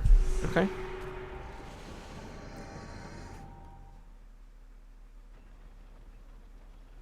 I like the idea, though, that you're not playing the main party in that fight, but you're playing some of the ground troops pushing into Arras. So everything that happens in the personal story instance still happens, but your squad could be the one finished off Zaitan after you crash. That's a cool idea, too. I just really want to see that airship Glory of Tyria fight in a raid form. I really want to see it. But the thing is, I wouldn't want ArenaNet to just do that today. I would want them to do that at the end of, like, an epic fucking awesome overhaul for the core game. That is what I'd want to see. Well, hello there. I've got an elixir for whatever ails you, so let me know if I can help. My herbal concoctions have gained quite a reputation throughout Eluna. So, that pompous Koss sent you here for an elixir of strength, did he? He's always bothering me about some potion or another. You know, I have just the concoction for him, and it's nearly complete. The sole missing ingredient can be found nearby Arj Ward. I'm missing Zephyr berries, a natural source of great power, which I need to finish this precious elixir. They can be easily harvested from a local plant, the Zephyr hedger. Did I mention these plants get around? They're ornery too. Oh god. Meet me in Arj Ward and help me catch one of these buggers. I will use the berries I can collect for your elixir. Alright, so Arj Ward. Good. So let's try this one out. It's more boredom than difficulty after all these voices and new games with mostly text feel desolate. Do you think it's that? Like, I played Divinity Original Sin before the Enhanced Edition came out. Lots of text to read in that. Tons of text. But that didn't feel desolate at all. Are you just talking about, like, when you expect a multiplayer component and you don't see it? I mean, Guild Wars 1 at its height, right? Like... And we're really talking about a very short period. So, for example, Nightfall, okay? Nightfall, in the first 60 days after it released, 60 to 90 days after it released, will have been a joy to behold. All these outposts, all of them, will have had lots of people playing them. There's a challenge mission we'll meet soon. It would have been really quite incredible. But after, and I really do mean about 60 to 90 days, after that window was over... all the players end up leaving places like Pogan Passage and Yolenhaven and stuff, and all start funneling into specific dedicated places. And what you got to remember as well is they didn't necessarily sell many copies of Nightfall. Though it's their best work, it came too quickly after Factions. It didn't have good enough, dedicated enough marketing behind it. Players were a little bit more resistant for parting with the money after the flop. Well, I wouldn't say flop. After Factions, though... you know, the market just basically revealed, because of Nightfall's weaker sales, that it just sort of, that what their original plan was just wouldn't work in the long term. But what that meant was the population sort of flooded away quite quickly. And so that really beautiful, incredible experience of a whole world full of population is a really, really short period of time when you compare it to the whole lens of Guild Wars, because this game was very, very, very notorious for feeling lonely even at the best of times because of all the instancing, because again, people get funneled into these specific areas. You know, they'd leave this, and then even though the game was active, these people would be in Lion's Arch, they'd be at the Temple of the Aegis, they'd be in, you know, not even the elite missions and Factions were that well played after a while in PvP. So what do you think happened to the Scepter of War since we last saw it? I don't know. I don't know. Any number of things. I really couldn't speculate. I've got a few different ideas, like Evinia could have got it, or Livia could... I don't know. I don't know. Well, hello there! I've got an elixir for whatever ails you, so let me know if I can. My herbal concoctions have gained quite a reputation. We should get started as soon as possible. I'd hate to keep the mighty Koss from his precious potions, lest his oversized muscles start shriveling like raisins. Lead the way whenever you're ready. The one thing I would say about the Scepter of War is this. I believe they were planning on using it in the original personal story as a part of the Zaitan arc. It just makes sense to have used there, but I believe they didn't in the end because it was, you know, they couldn't do justice to all the other subject material they were already fiddling about with. They were already overloaded, right?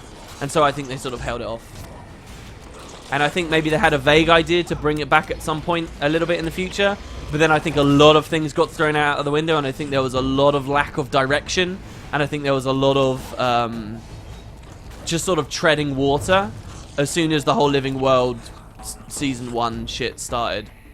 I think they were probably like, alright, let's do a bit of filler story for a bit so that we can get used to how we're going to push this content out. And we can get a feel for how good the content is and blah, blah, blah. And then, and so that's why everything, I think, started feeling really directionless. And the thing is, because they didn't use the Scepter of War there, it's kind of difficult to use it in any other story. I think the one story they might have their eye on right now for reintroducing the Scepter of War into Guild Wars 2 now is actually Joko. So, because Palawa Joko is a lich, Scepter of War was being wielded or attempted to be wielded by the hands of a lich before Vizier Kilbron. Livia seems to be quite lichy now, and she had the scepter for a while. Palawa Joko's undead, I think at least, I know the Marganites were interested in the sister relic of the Scepter of War, the Staff of the Mists. So there's quite a lot of opportunity when Palawa Joko comes back into the story and undead and stuff come back into the story. Scepter of Ore could become a big thing there. The other big candidate is obviously if we're going to the Fire Island Chains and all that kind of stuff soon, and if Titans are going to come into Guild Wars 2 story soon, then obviously as soon as Titans become a thing, I think the Scepter of Ore may start getting a look in again. But yeah, I do very much believe originally it was going to be like the day that they shipped Eye of the North, okay? And they had... So basically, those of you guys that don't know, at the very end of Prophecies, you see the Scepter of Ore disappear mysteriously. As though, oh, guys, we're not done with this story. And then nothing was touched on, basically, for years and years and years. And then at the very, very end of Eye of the North, when they're saying, all right, we're going to Guild Wars 2 now, they brought the Scepter back. There's a cutscene called Ogden's Benediction. And in this final shot of this final cutscene, this is a cutscene showing Primordus opening his eye. This is a cutscene showing the pale tree blossoming. This is a cutscene setting up all these Guild Wars 2 things. What's the last thing they do? It's the Scepter of Ore, okay, in Ogden's Benediction. And I believe when ArenaNet put that out in Eye of the North and so forth, they sort of, they were thinking that that was going to be a launch Guild Wars 2 story, surely, right? Like, you don't have it so prominent in that cutscene for any other reason. And then it sort of fell to the wayside, right? And I think it did because at some point they were like, look, we've just got too much subject material here. Let's focus on these other stories, blah, blah, blah, blah. Yeah. I mean, they could have consolidated, honestly, if I was in those design rooms and that was the problem. So this is obviously a lot of speculation. And I was mapping out Guild Wars 2's story at launch. You know, if I could have been a part of those conversations, I would have looked at consolidation between the Scepter of Ore story and Caladbolg. Like, the Scepter of Ore could have been woven into being the big powerful relic that eventually came into Traherne's hands and was used as a big important moment to cleanse Ore and so forth. Like, you could have combined those two ideas, but they didn't. They wanted the Caladbolg to be separate and stuff. I don't know. That's just sort of one opportunity I see that they didn't take. What's the only one secret you want to know most about? For me, that's where is Livia?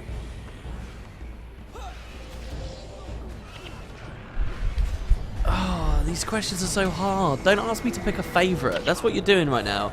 You're asking me to pick a favourite, and it's so difficult to do that. Why can't I use There's Nothing to Fear? Oh my god, I'm getting absolutely destroyed. Are these the quest ones, or what? Wow. I don't know, guys. I don't know what the one thing.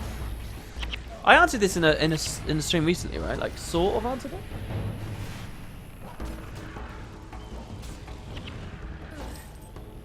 Apparently there's a way to get the effects of the bosses have on your party to make the last boss fight easier, but I've never seen anyone doing it. How to get the bonus effects in Slaver's Exile? Man, I can't remember. All I remember about Slavers is that it's a fucking long dungeon and using swap on the last floor to get rid of his spirits. That was Slavers, right? That's all I remember about Slavers. We might go kill... Yeah, look, guys, we're going to go quickly kill this group over here for the points. It's a big group, but I reckon we'll handle it. Yours is where did the Sylvari come from? Malik and all that lot? You're interested in that? That really cryptic message about Ronan to suggest that he actually planted lots of trees? Someone asked me a fun question earlier. They asked me about the Guardians of Kamali. Because obviously I mentioned the Door of Kamali recently. The Door of Kamali, for all the good that it is in the story, it's actually a really good example of the slapdash, lame-ass, meaningless world building that was so common in Prophecy's lore. In Prophecy's lore, they basically just dumped a bunch of random nonsense in there that meant nothing and was never meant to be touched on or anything. It was just for flavor in the moment, alright? And what do I mean? I mean, like the supposed order in free steering that they may eventually associate more meaning with now because of Verata and Gaurath and Howland and all that lot. Hold on, I'll tell you that story in a second. Herbalist says, excellent, there's a Zephyr Hedger in plain sight. Slay it and I'll harvest its berries. Oh, quit your tittering. Alright, so this is a boss. Oh, God, careful, guys. Sorry, I didn't mean to do that. But it's an Ellie, so we can't capture any skills from it, but it will probably hurt us. So I'm just going to get ready here. Oh, yeah, it's an Ellie. It's just got Mesmer friends. Crap, what was I talking about?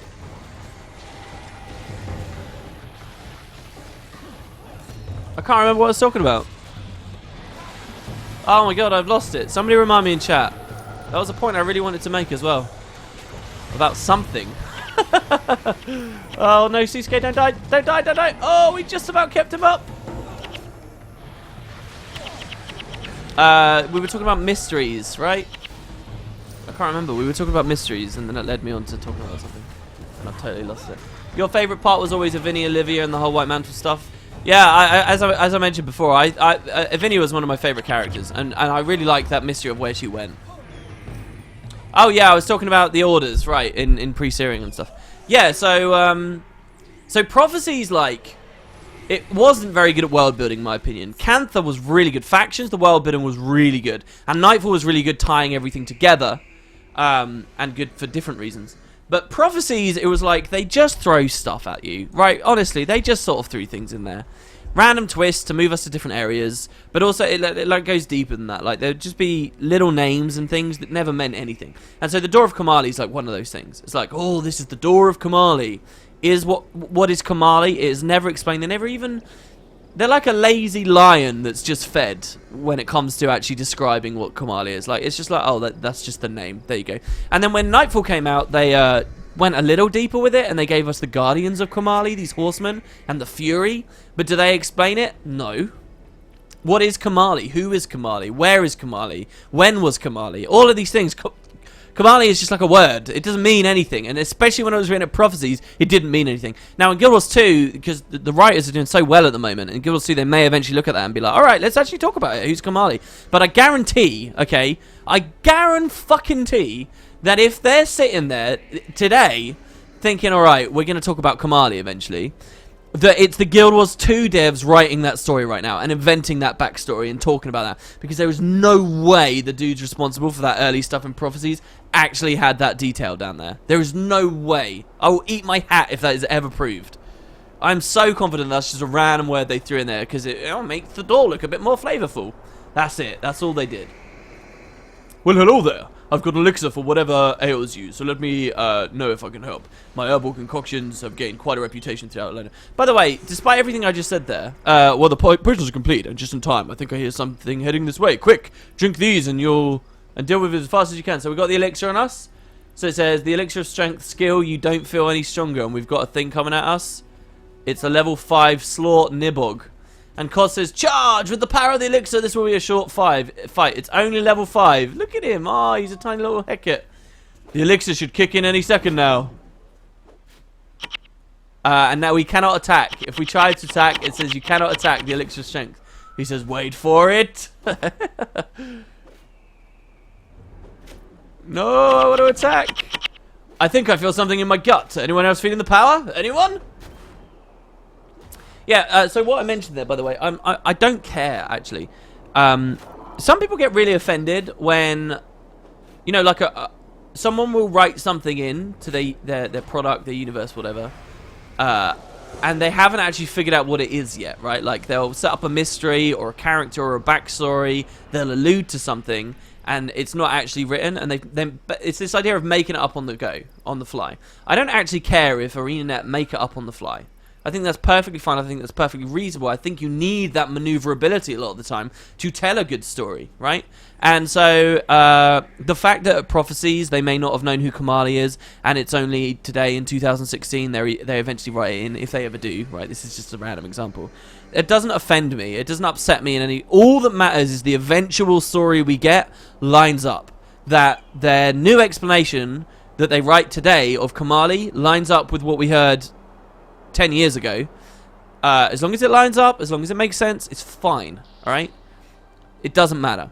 Some people get really offended and they're like, oh no, you have to know every little minute detail right from the start, and I think that's just unrealistic to expect. Maybe in some forms of media it's a little more plausible, but with the way that this video game is being developed, I don't begrudge them for that. Sorry for deceiving you, but Koss needed to be taught a lesson. He should know by now that the true power comes from within, not from any elixir. I can only hope that he made some impression on him today. I've most likely wasted my efforts. Still, it was quite entertaining to see that simpleton as weak as a termite hatchling. So another example is like with E, okay? Like, what if when they wrote about E back in season 1, they had no idea who E was going to be? They just knew they wanted a mystery. They knew they wanted to set up this kind of weird character. But did they have an actual idea for who it was going to be? You know, let's pretend for a second it's actually going to be Demi Beetlestone's mum. Did they know that? To me, it doesn't matter, right? As long as when they finally reveal who E is, that they've done it in such a way it looks like they've been hinting at it the whole time and so on, and that it's coherent and it doesn't require retcons and stuff. Doesn't matter, fine. It doesn't upset me, the thought that they put E in there without any initial idea. It will upset me if they put it in there with no original idea and then they fuck up the final answer because the final answer doesn't make sense and has all these unaccountable plot holes and so forth because they never did the planning. That would then upset me. But if, you know, if you're a professional, you can get around that, right? Like, you can write it in later and make it all line up.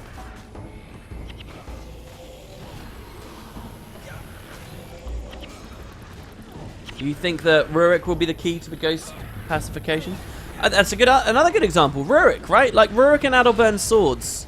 When they originally put Rurik and Adalbern's swords in at the Advent of Prophecies, were they written to be these powerful magic swords that combined would have this ritual that would launch this thing called the Faux Fire, blah, blah, blah, blah, blah? Or did they just make that up when they were concepting what they wanted Ascalon to be at the Advent of Guild Wars 2? They probably just made it up when they concepted it. But did it work with the existing story? Did it all line up? Mostly, except the fact that lots of other Ascalonians had swords that looked just like them. Okay, so let's put in a little bit of story talking about how they're replicas to tie up that loose end. It doesn't require that deep of a suspension of disbelief. And I'm happy, right? Like, I don't need them to have just created this new thing. I don't need to be upset that they've done that. Do we have the Mandragora hunt? We do. Okay, good. What are some legends and mechanics you'd like to see added onto future Rev specs? I think if they do the Rurik story, then Rurik as a Rev legend is a great idea, isn't it? Isn't it? So then the fun part is, what would Rurik embody? What would it do? So the way I would go about speculating on that is I would suggest that maybe because the Rev got kind of a supportive elite spec last time around, maybe they'll get something that's maybe they'll get what were the 3 types? A control spec, a support spec, or a DPS spec. So if they already had the support one, maybe they'll get more of a control one next time, or a DPS one. So what does Rurik hit better, DPS or control? Rurik DPS? I don't know. I don't know how I feel about that. I don't really think he is DPS. And the weird thing though, the weird thing about that is Rev already gets to dual wield swords. I'll tell you what, base Rev should have had dagger, because that would have made more sense with Shiro than swords. Because assassin, even though I know he had swords in the first game, but then that leaves them the space to do sword, because Rurik was a sword wielder, but you can't do that to be the weapon. So what do you have his weapon be? Like, maybe they'd go like the ghost angle or something. Maybe they just reduced Rurik as a character to purely about the ghosts. And they'd be like, oh, when you're channeling Rurik, you get to wield Sahothin and Magdaya, which imbue themselves into your weapon. Which isn't actually a sword, it's a great sword now or some shit, I don't know. But it's like all about, maybe it would be a control thing, and it's all about summoning ghosts, and maybe it's like a minion-y thing. Oh god. I almost shudder that I've just managed to talk myself onto that. Hey, thanks for the host, Astergebundu. Thank you, I appreciate that very, very, very much. What time is it right now? 7 o'clock, look. Alright, we got about half an hour. We might be able to make it, guys. We might be able to make it. Oh, check it out! A Whispers informant! Who the balls are you? A Whispers informant? Wow, look how cool he looks, man. He looks so awesome. Psst, Sunspear. I'm a member of a quiet group that has been tracking your movements. You're impressive, but unfocused. I have something that will help. Elementals such as Jinn and living lands infest these lands, killing anyone who enters their territory. We need those elementals destroyed. If you are interested, I will give you this mark to show you fight on the side of light. Well, I don't know who you are, but if the people of Corner are in danger, I'm on the job. There you go. It's because we sound like Mr. Happy American. There you go. I love that icon as well. So there we go. We got the elemental hunt. Man, back when the Order of Whispers was super cool. Fucking demon hunters, not just, oh, we're stealthy. Demon hunters, baby. What's the first guy that we meet? Demon hunting. What if an elite spec changes this? Sorry, let me finish the old question. So, what, Rurik as an elite spec? Maybe the story will have pushed past that by that point. Who else? Alright, let's see. I'll tell you what I really want. I want Revs to properly be... One of the things I sort of don't like that ArenaNet did, right, was like the niche, the thematic niche that Revs were best filling was being like the dark, morally ambiguous, and almost like an antagonist kind of character, right? So for medium, you had the thief. For light, you had the necro. Heavy didn't have one. It had the very light, happy, virtuous one, the guardian. It had the warrior, sort of the middle of the road. But and we needed the dark one, and especially I appreciate all those World of Warcraft fans who were desperate for their Death Knight, right? And then they just fucking... They put the Rev in, and they were like, alright, let's sort of do it. Let's give it a bunch of... let's let it channel big, dangerous, badass villains from before. But then they just sort of neutered the whole thing, and they were like, oh, you can play it any way you like. Yeah, we don't want it to be... like, I hate what they've been doing with that. They really don't invest deep enough in with that. So it sort of loses its lot of flavour and becomes a bit bland. So let's have the next Rev Elite spec. Let's not have Rurik. Let's have a fucking monster or something that we're channeling, right? Let's have a big-ass villain. Let's have his next thing be the Great Destroyer. Let's have his next one be Zaitan. Alright, these are not serious suggestions. I don't actually know what villain I'd pick. I'm confident we're not in a shortage of villains, let me say that much. Also, I don't think it always has to be a Guild Wars 1 character. There are maybe a couple of... have we ever had a convincing villain in Guild Wars 2? What if, in Living World Season 3, Lazarus does his whole story arc, he betrays us, etc, etc. If you're wondering why I'm doing this, it's just for the bounty points instead of waypointing. He betrays, or map traveling, as we should call it. He betrays us, he's evil, he's a fucking badass antagonist, he's in the shade of grey for a long time, and then there's that epic juicy moment where he turns it on us, he slaughters our friends, he's responsible for a big character death or whatever. Then he dies, then the next expansion's rolling in, and they reveal that the next channeled legend is him. It's Lazarus. Lazarus himself. And we can channel, we can bind him to our will, just like we bind Shiro to our will. And he's still fresh and raw in everyone's mind. And yeah. What do you guys think about that? Maybe that's what we go for. Talking about Rev, what about Trahearn and giving Greatsword? I think that's a good idea as well. It doesn't do the antagonist thing that I want to see more of from the Rev. But, yeah, Trahearn with Greatsword. That works. It does a lot of good as well, considering the fact that they never properly mourned Trahearn in Heart of Thorns or Living World Season 3, really, because we did the air funeral instead. So then having Trahearn be a legend is kind of a cool idea. They could tie it quite closely into the story as well, of if we learn about when what Ritlock did in the Mists.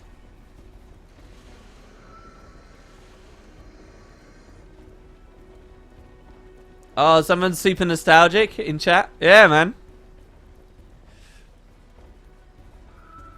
Back to the early conversation. I thought when they announced Exalted and we thought we were getting Massart, that we would make them our allies to take down Mordi. I thought the idea would be we found out what happened to Livia and Zin.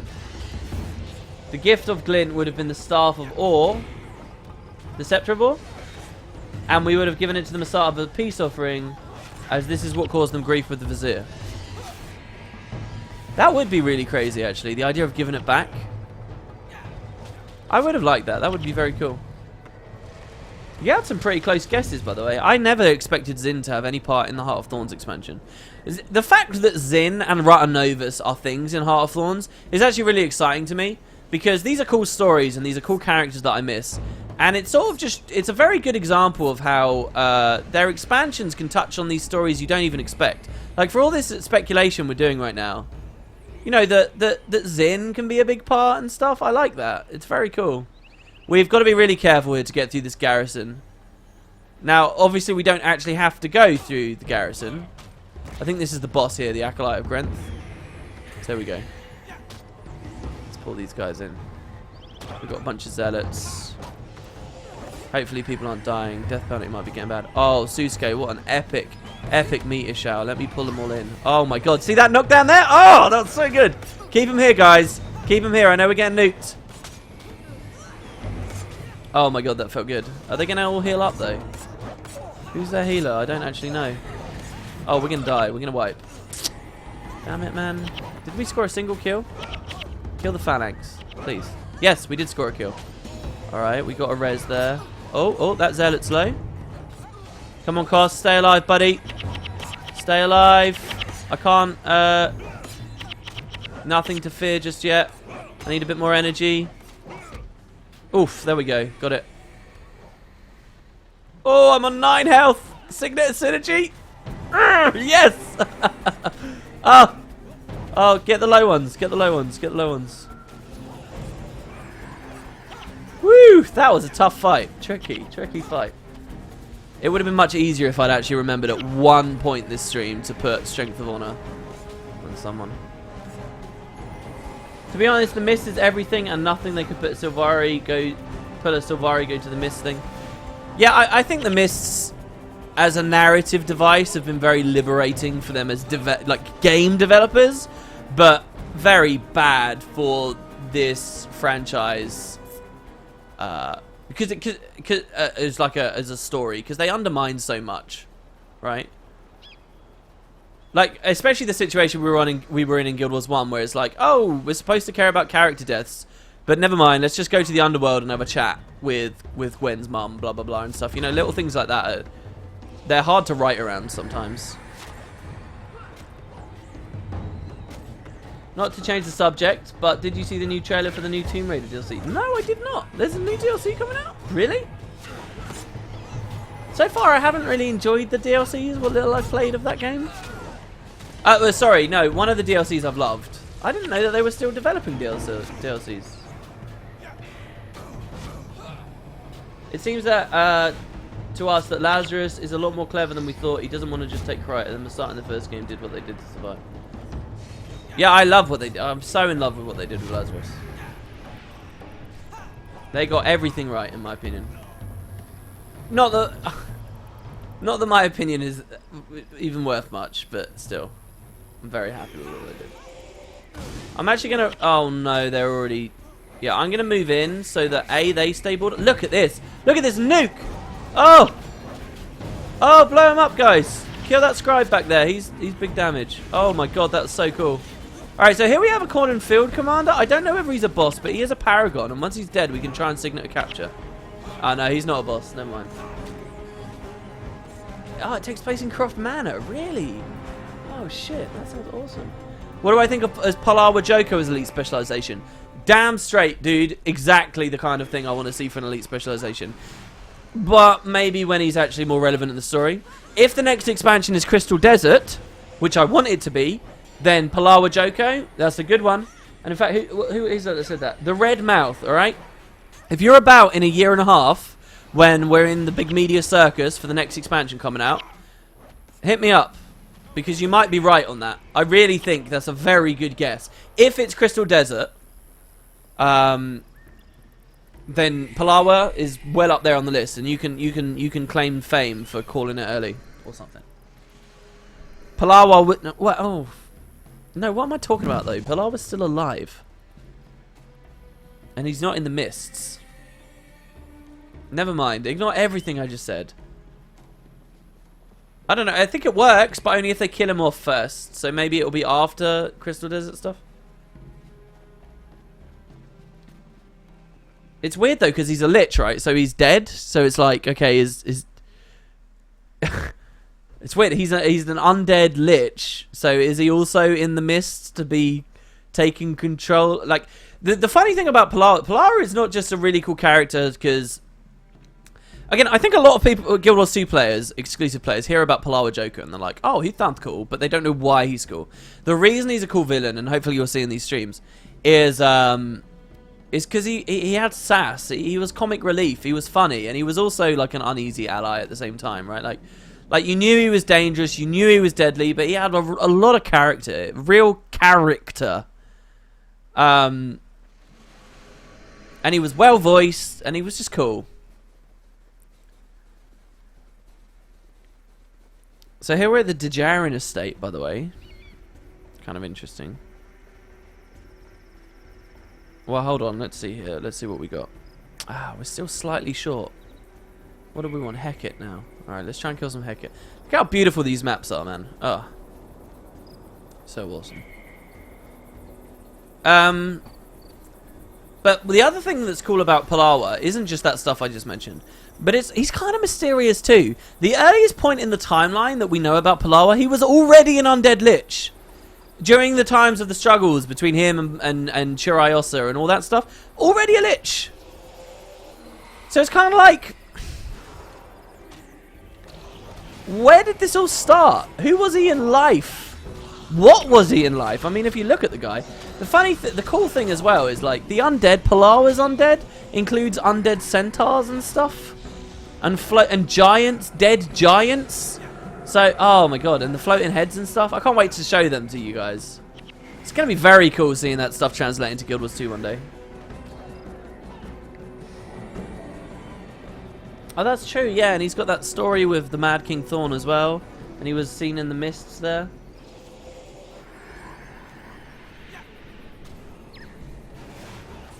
Oh, did I just get a donation? I'm so sorry if I missed a donation there. Oh my god, and I don't have it set up to show you an Ultra Spud. Whoever that was, thank you so much. I have no idea how much you sent or if you sent a message, but I really appreciate it. Thank you very much. I'm so sorry that I can't see. We're going to have strobe lights and weird flashing and stuff if I try to alt tab out. So. One thing I'd just like to say to people watching the stream, by the way, because this has been a pretty boring one. I thought we'd get Zed today, but we haven't. This is the last time in all of Nightfall that it gates you at any point to work on the title. I'm pretty, almost 100% confident. From this point on, you can just play. How about Doom? Doom is a very good rev potential legend. Though, of course, to do him, in my opinion, well, what you have to understand is the first one they did was Glint, and Glint was a big part of the Heart of Thorn story. So it sort of suggests to me that they're not just going to slap in, like they were happy to slap in random legends for the core ones, like Shiro, right, is just slapped in there. Malix is just slapped in there. These are not characters that have anything to do with the current Guild Wars 2 story, but they're cool characters. But I feel like for the elite ones, they're probably going to tie them to the story, just as Glint was tied to the story. So, like, Doom's a good idea, but if they were going to do Doom, that suggests to me that they're also going to bring in all the God story and stuff again, which we might be really far away from being at, and I don't know whether they'll be prepared for that for the next expansion, so maybe that's a knock against him. What about Raza? Raza I actually don't like that much, because I don't think Raza was that interesting. Raza was it was a funny nod and a joke about Data from Star Trek. And that's not to, and you know, Zin was a funny nod to a character from Office Space and is now a bigger character and so on. And I understand that, I appreciate that. But Raza was a mystery, but that was it, right? Like, he's this cool enigma from the mist with a decent origin story, but he wasn't consequential to the plot in any way. He was like a bonus hero you got at the very end after the adventure's done, with again a fun origin story, but he's inconsequential. He didn't do much. I don't really care much about him. I'd like to see a nod to him in Guild Wars 2 one day. But I think there's bigger game for Rev Legends, to me. Bigger game. More interesting people to go to. Oh, today. Okay, so it was it Time's Lament? Or are you just saying it? But it was a tenner. Thank you so much. Today's been a great day for me, and I hope it's been a great day for everyone else too. Oh, what a lovely thing to say. Wow, I've had a great day myself. Thank you so much, and I hope everyone has, yeah. Yeah, one of the cool things about Raza is that you could still be around, right? There are 3 heroes from Guild Wars 1 that could all be there in Guild Wars 2. And so far, we've seen one of them. Well, no, we've seen 2 of them, haven't we?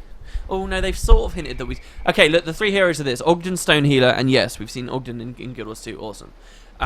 He could still be alive. There's also MOX is a machine, is technically immortal, I suppose, and as a machine, he could still be a thing.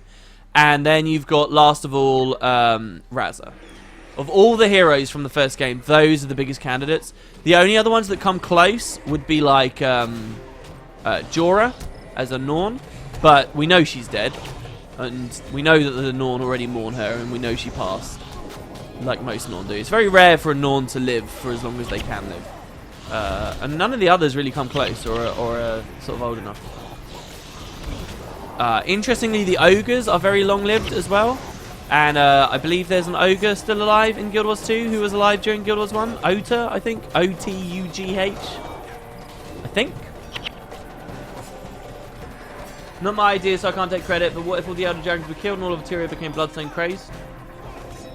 I think that's just a general theory. I wouldn't worry about taking...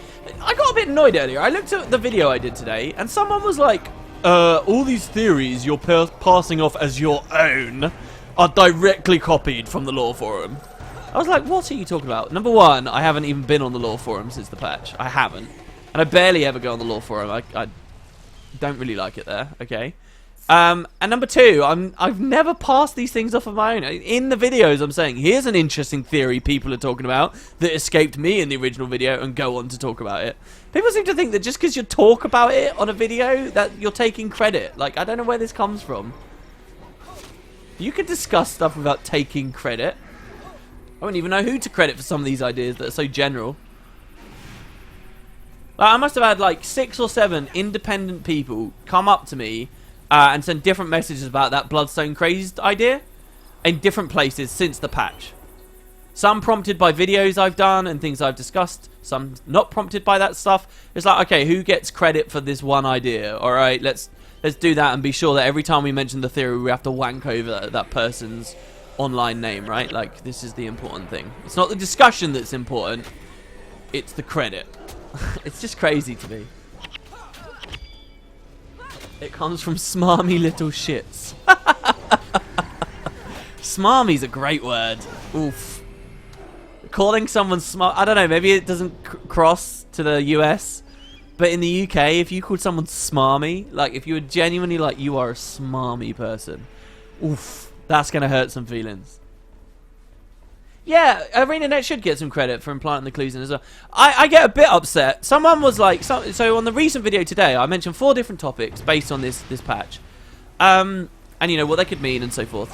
And someone was like, oh, dude, you're amazing. You should be writing at ArenaNet, blah, blah, blah. And I always feel bad when I see that, when it's prompted by videos like that. Because, like, what? This isn't my talent that's got this coming out. That's ArenaNet's talent. They already have the good writers. It's their writing that's prompting the community, ergo me, to say stuff like this. Like, it's weird. That's a misattribution there.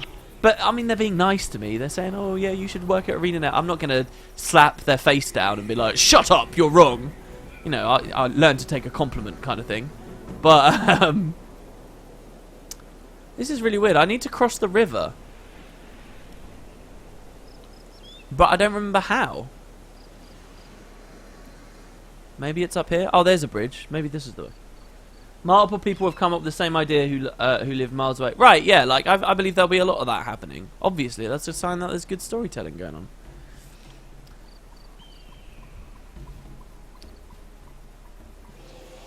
Togo and Headmaster Menlo don't get nearly enough credit in this game. Man, Headmaster Menlo, that is an interesting one to talk about. That is really, really crazy thinking about that, actually. So for the people who don't know, with factions, there's a monastery that you start the game at, where you learn all your skills and your class and blah, blah, blah. And it's called Xingji Monastery. Oh, was that a boss we just killed? No. It's called Xingji Monastery. It's very cool. And the headmaster of that monastery is a guy called Togo. Now, in the story of factions, Togo dies at the end, right? And then it goes to Nightfall, and you never really hear what's going on in factions anymore, in Cantha. And then it goes to Eye of the North, and you don't really hear too much. And then it went to the War in Krypton, and you didn't hear too much. And it went to Hearts of the North, and you didn't hear too much. And then finally, at the very end of all things, there was the Winds of Change. And these patches were like really good patches for the most dedicated people still playing Guild Wars 1 at the time. They were hard quests, some of them there. The hard mode equivalents to some of those quests were really difficult. A fantastic story came out in those. And they finally revealed at that point that Brother Menlo became the headmaster, right? Headmaster Menlo. And it's so weird to think back on that. I get kind of nostalgic about that because I only played that story once. I only played that patch once. I really don't remember much about the Winds of Change stuff anymore. Who Miku was, who Zayri was, who a lot of these people were and how it all worked. But then you say that, Headmaster Menlo, right? That was a thing, wasn't it? He was the headmaster for a while. He took over, and they revealed that, didn't they? In the Winds of Change. Oh my god, spoilers. Damn it! What I need is an adrenaline-based shout at the moment, which I can spam for energy. And I think I'll go for the eyes, which was the go-to for Paragons. It was hard, that's all you remember. Yeah, Menlo became headmaster. He did, yeah. Winds of Change was really good. It's hard for me to recommend Winds of Change, though, because Winds of Change was... Winds of Change, guys, is like... For the veteran Guild Wars 1 players who were really into the story, wanted future patches, and had, like, souped-up, badass hero comps and builds and things, and were, like, ready and had their shit sorted. It was the hardest story content out there. And it had one of the best rewards they've ever put in. If you completed it all in hard mode, you unlocked a hero for completing all in hard mode. How cool was that? But it was really hard. And so I would encourage you to go play Winds of Change these days. But, man, I don't know whether I can because it would be so hard to jump back into that. I wonder how rarely people complete that content. Man, I would love to look at stats from ArenaNet of who's doing what and where and stuff. It's like there's a speed clear video just went up, a Fissure of Woe, 7 heroes speed clear that I was watching just before the stream, and it was really weird to me to think, wow, people are still in Fissure of Woe speed clearing it. Like, how often are people in there? I wonder how recently someone finished Winds of Change. Did somebody complete that quest chain today? Has anybody completed it this week? This month? Hey WP, loving Wolf Among Us, one of my favourite Telltale games. I'm glad you like it. Hopefully you don't get annoyed with Matt and I pausing the game on options to discuss stuff. But you know, it is an LP, so we are... I think it's wrong for us to be worried about putting ourselves out there. Oh, thank God, there is an outpost here. I didn't even remember this place existed, but that's good. So that's where we can end the stream here. Thank Christ. I thought it was just going to be back-to-back instances there. So this is Camp Hojanu, and we're going to take a bit of a break here, guys. We are so close to General. So next Nightfall stream, we'll be back onto the main story and so forth. But we'll finish these little ones here because the Barbarous Shore is just there. So we're getting pretty close to where we need to be for these quests. We'll learn about Camp Hojanu, where we're going to camp out and rest for a while, a bit of R&R. A wilderness camp of smugglers who trade with the Corsairs. The camp may be rustic, but is also heavily armed. Travellers are encouraged not to sneak up on the smugglers, lest their surprise visit be greeted with a surprise slaying by a nervous smuggler. So this is where our Paragon's going to hang out. If I was a role player, I'd think of some cool little stories and imagine us sitting about by the fireplace with some dodgy people around us. But yeah, so this is where we'll be hanging out until the next stream, guys. Thanks very much for watching. You said no, don't end it. I want more theories. Well, watch YouTube and I'll see you at the end of the week for the next stream, I guess, right? Reason why you watch the whole thing. Oh, what? Winds of Change, because it was so hard. Yeah, I do have videos on all the Winds of Change stuff, by the way, guys. And it was around the time that my voice was changing as well, and I had better quality videos, so it's not so bad. It's the last stuff I ever did for Guild Wars 1, so... If you want to watch that, if you want to learn about Headmaster Menlo and the kind of writing they do there, they basically make your character sort of into an accidental racist and stuff. No, they don't do that. They do something where you mess up and you sort of make a mistake. But there's lots of stuff to do with the Tengu in there and the development of factions in Cantha and blah, blah, blah. WP roleplay now. But yeah, so thanks, guys. Check in chat. There is a link to our Discord, okay? So this is the Wooden Potatoes community. It's not just for people in the Spud Club in Guild Wars 2. If you like talking about theories, if you like talking about Guild Wars, any of the other games that we're playing, anything to do with what's going on YouTube, if you want to know about the current events, the missions we run, and all the get-togethers and fun stuff that's going to be happening, please do check out that Discord link. All you have to do is click it. It's it doesn't require you to install anything or have any kind of account or whatever. It's just like a chat room to come and talk about all kinds of cool stuff. And you can use your microphones in there and whatever if you want. It's totally down to you. But yeah, so thanks, guys. I will see you later on in the week. And I guess that's about that. So cheers, everyone. Hope you all had a good one. And I'll see you next time. Bye. Oh, and I'll have news about Reshade map and stuff, hopefully soon enough. Let me know if you're excited about it.